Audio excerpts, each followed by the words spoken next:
What you are about to hear changed the life of a man who had spent 48 years saying he didn't believe in miracles. The story of Frank Mitchell, and how the Virgin Mary never gave up on him, even when he had given up on himself.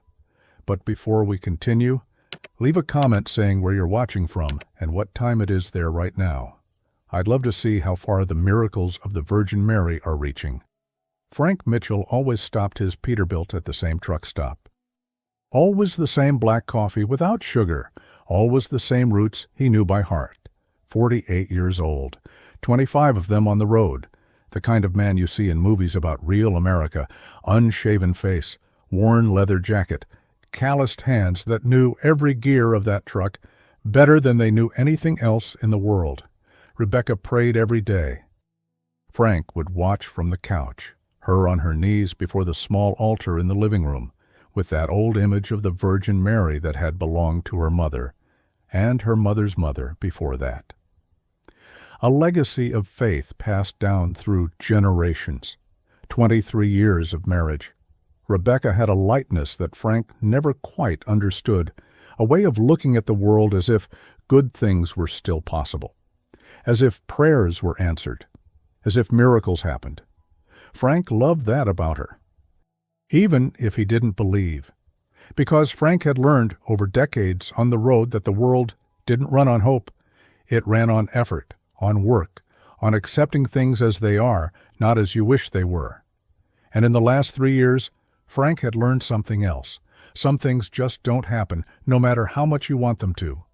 Rebecca wanted to be a mother, deeply, with an intensity that hurt just to witness. They tried, naturally at first. Months passed, then a year, 2 years. The silence of infertility is different from other silences. It's the silence of a pregnancy test left on the bathroom sink. The silence when you find your wife crying in the kitchen and don't know what to say. Then came the treatments. Clinics in Chicago. Doctors who cost more than Frank made in an entire month. Procedures with scientific names that were just sophisticated ways of saying no. Rebecca stayed hopeful, always hopeful. Maybe next time. Frank just nodded, because he knew that maybe was just a polite way of delaying the truth. And the truth was that they wouldn't have children. When the doctors finally said it out loud, Rebecca cried. Frank just stood there, holding her hand, feeling completely useless. What changed after that was that Rebecca started praying more, a lot more. And Frank started pulling away. Thursday night. Frank was home between trips. Rebecca made dinner, chicken and potatoes, the things Frank liked. They ate in silence, that heavy kind of silence that couples who've been together a long time know all too well. After dinner, Rebecca grew nervous. Frank could tell by the way she handled her glass, by the way her eyes avoided his. The clinic called. Frank set his fork down. Dr. Harrison wants to talk. There are new procedures. Frank took a deep breath. Becca, I know what you're going to say. Then why are we having this conversation? Rebecca looked at him, and there was something in her eyes that Frank couldn't face. It wasn't anger. It was something worse. It was hope dying. Because I still believe. In what? Doctors? We've heard everything we needed to hear. In miracles. Frank felt something tighten in his chest. There are no miracles, Becca. There are statistics, and ours aren't good. How do you know? How can you be so sure? Because the world doesn't work that way. Rebecca was very quiet. When she spoke, her voice was almost a whisper. So how does it work, Frank? You accept. You give up. And that's it? I call it realism. I call it giving up. Frank stood up. The chair scraped against the floor with a sound that echoed through the kitchen, a sound that seemed to say everything he couldn't express. I've got a delivery tomorrow, Denver. I'll leave early. Rebecca didn't answer. She just began to clear the dishes, her movements slow and careful. Frank went to the living room, watched television without really seeing anything. Rebecca went to the bedroom early. They slept on opposite sides of the bed that night. The space between them was physical and something deeper. It was the space between someone who still believed and someone who no longer did. Friday, 3 a.m. Frank was ready. Backpack, coffee, 500 miles to Denver. A route he had driven hundreds of times. Rebecca was awake when he came downstairs. "You're really going?" It wasn't a question. Frank just nodded. Rebecca picked up his jacket from the couch, checked the pockets, placed something inside. Frank saw it, a blue rosary, small, delicate. "To protect you." Frank looked at the rosary, then at Rebecca. He wanted to say something. He wanted to say he loved her. He wanted to say he was sorry he couldn't believe the way she did. But he said nothing. He just took the jacket and left. Frank stepped into the dark. The highway was empty at that hour. Just him, the white Peterbilt, and the darkness that exists before dawn. The first 120 miles passed uneventfully. Frank drove, drank coffee, let his mind drift. He thought of Rebecca kneeling before that image of the Virgin Mary, thought of how she still believed after everything, thought of how he had lost that, if he had ever truly had it. He stopped once for fuel, continued. The sun rose, the world awakened. Cars began to appear on the road. Around 7 a.m., Frank began entering the Colorado mountains. The air grew colder, the roads higher, more winding. Frank knew that route like the back of his hand. Every curve, every descent, every point where he needed to slow down. He was approaching now the section he respected most. A sharp left turn, followed immediately by a sharp right. Dangerous. Road signs, warning. That's when he felt it. A scent, roses. Frank blinked. Looked around the cab as if the answer might be visible somewhere. Windows closed, air conditioning off, no flowers, nothing that could explain the smell. Impossible. Frank tried to ignore it, probably just imagining things. Fatigue, lack of sleep after the argument with Rebecca, but the scent lingered, soft yet persistent, as if someone were holding a bouquet of fresh roses right there in the cab with him.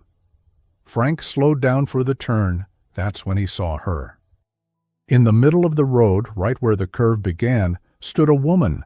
Frank blinked. She was there, real, solid, standing in the center of the road, dressed in a deep blue mantle, looking directly at him. And the face. Frank knew that face. It was the face from Rebecca's altar, exactly like the sculpture he had seen thousands of times over 23 years. That blue cloak, those compassionate eyes, the Virgin Mary.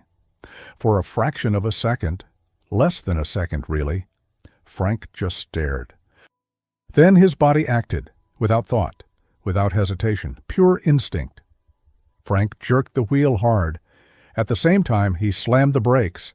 The Peterbilt skidded, swerved, the sound of tires screaming against asphalt, and in that exact millisecond, that fraction of a second when everything was in motion, a white Volkswagen Gol shot out of the curve, speeding along the lane where Frank had been just 1 second before. No passing, on a sharp curve. If Frank hadn't swerved, Frank saw everything. He saw a man driving with eyes wide open in pure terror. He saw a woman with her hands pressed against the dashboard. He saw 2 children in the back seats. He saw their lives. The Gol passed, inches from the Peterbilt, so close that Frank heard the roar of the engine, the screech of the tires, the scream of someone inside. Then silence. The car disappeared around the bend. It kept going. The 5 people inside it stayed alive. Frank managed to control the truck. He stopped on the shoulder a few meters ahead, engine still running, hands trembling on the wheel. He breathed, once, twice, 3 times. Then slowly turned to look back. To where the woman had been, no one. Only the empty road, the gray asphalt, the dangerous curve. But the scent of roses was still there. Softer now, but still present. Impossible to deny. Frank sat there for a few minutes. Cars passed. Life went on. The world kept turning. But something inside Frank had changed. He looked into the rearview mirror. Saw his own face, saw a 48-year-old man who thought he had the whole world figured out. and realized he hadn't figured out anything. Frank picked up his phone, looked at it, then looked at the road ahead. He couldn't call now. He was in the middle of the highway, cars passing. He wouldn't be able to explain it properly. He put the phone away, took a deep breath again, then got back on the road and kept driving. But nothing was the same. The next 600 kilometers to Denver were the longest of Frank's life. He drove on autopilot, hands on the wheel, eyes on the road. But his mind was somewhere else entirely. He tried to rationalize, searched for logical explanations. Maybe it was exhaustion. Maybe it was the stress from the argument with Rebecca. Maybe it was just coincidence. He had seen something on the road, misinterpreted it, and luckily swerved at the right time. But the scent... How could he explain the scent of roses? And the woman? She was there, as real as anything he had ever seen in his life. Frank slipped his hand into his jacket pocket, felt the blue rosary Rebecca had placed there. "To protect you," she had said. Frank held those glass beads between his fingers as he drove. He reached Denver by late afternoon, made the delivery, signed the papers, exchanged a few words with the warehouse guys, but he was on autopilot, going through the motions. Saying the right things. Inside, he was completely different. That night, Frank lay in his motel room staring at the ceiling. The blue rosary was on the nightstand. Frank glanced at it from time to time. He thought about Rebecca, about 23 years of marriage, about how she had never stopped believing. He thought about the woman on the road, that face he knew, that impossible moment that had saved 5 lives. He thought about how certain, absolutely certain, he had been that the world worked in a specific way, and how that certainty had crumbled in a single second. Frank picked up the rosary, held it in his hands. He didn't know how to pray, didn't remember the words. It had been so long. But he whispered into the empty room, "Thank you." Just that. One word. But it was sincere. On Saturday morning, Frank called Rebecca. She answered on the second ring. "Frank, are you okay?" "Yes, I'm fine." "Becca, I need to tell you something when I get back." "Tell me now." Frank hesitated. "Something happened on the road. I smelled roses out of nowhere, and then I saw a woman standing in the middle of the lane." Rebecca went silent. "I saw a car coming fast. If I hadn't swerved, there were 5 people. Becca, 2 kids." "Oh, my God." "The woman, it was her. The image from your altar. I know it sounds crazy. I know you'll think I'm making it up, or that I hit my head. But I saw her, Becca. I saw her." Rebecca was crying on the other end. Frank could hear her. "She protected you," Rebecca whispered. "I ask her to every night. I ask her to keep you safe on the road." Frank felt something tighten in his chest. "You were right," he said, his voice softer, more fragile than he meant. "About everything. Becca, I'm sorry. For being so hard. For not believing. Are you coming home?" "Yes, early tomorrow." "Drive carefully." Frank drove back on Sunday. The trip felt different. Everything felt different. When he reached the curve where everything had happened, Frank slowed down even more than usual. He looked at the spot where the woman had been. There was nothing there. But Frank whispered, "Thank you." And he kept going. He arrived home in the late afternoon. Rebecca was waiting by the window. When she saw the Peterbilt, she ran to the door. Frank stepped down from the truck. Rebecca hugged him tightly, a hug that lasted minutes. When they finally pulled apart, Rebecca looked at his face. "You look different." They went inside together. Frank stopped in the living room. He looked at the altar, the image of the Virgin Mary, the same one that had always been there, the same one he had ignored for 23 years. But now he saw it differently. He saw a mother who had heard Rebecca's prayers, a mother who had protected a stubborn man on a dangerous curve. Can I stay here with you when you pray?" Frank asked. Rebecca smiled through her tears. "Of course." They knelt together. Rebecca began to pray. Frank didn't know the words. He just stayed there, silent, holding the blue rosary. But for the first time, Frank felt he was part of something greater. The following months brought gradual change. Frank didn't become a religious man overnight, but he changed. He refused the longer routes, started coming home more often, began going to Mass with Rebecca on Sundays, at first just to accompany her, but little by little he started to pay attention, to understand. He hung the blue rosary from the Peterbilt's rearview mirror. His fellow truck drivers made jokes. "Religious now, Frank?" Frank just smiled. He didn't explain. He didn't need to. The second thing that changed was the way Frank and Rebecca talked. They began to really talk about fears, about hopes, about the future. "Maybe we could think about adoption," Rebecca said one night. Frank looked at her, at the woman who had prayed for him every night, who had never given up. "Maybe," he agreed. And for the first time, maybe sounded like a real possibility. 7 months after the incident on the road, Rebecca woke Frank up on a Sunday morning. "Frank." He opened his eyes, saw her face, saw the tears. "What? What happened?" Rebecca didn't say anything. She just placed something in his hand, a pregnancy test. Positive. Frank looked at it, then at Rebecca, then at the test again. "But the doctors said—" "I know what they said." Frank sat up in bed, held Rebecca's hands. "How?" "I don't know, but Frank, it's real. I took 3 tests, all positive." Frank hugged Rebecca, felt hot tears rolling down his own face. He didn't say anything. He didn't need to. But they both knew. They both knew who they had asked, who had listened.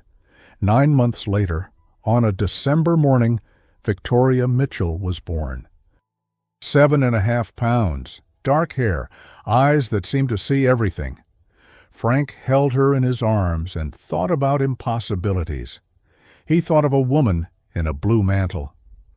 "Thank you," he whispered, not to the doctors, not to Rebecca, to someone who had heard prayers he had never even spoken. Frank still drives a truck.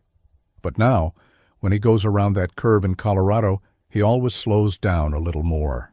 He looks at the place and whispers, "Thank you." Because Frank learned something that took him 48 years to understand. Sometimes the greatest miracle is not the impossible becoming real. It's a closed heart opening. It's realizing that you were never alone, even when you thought you were.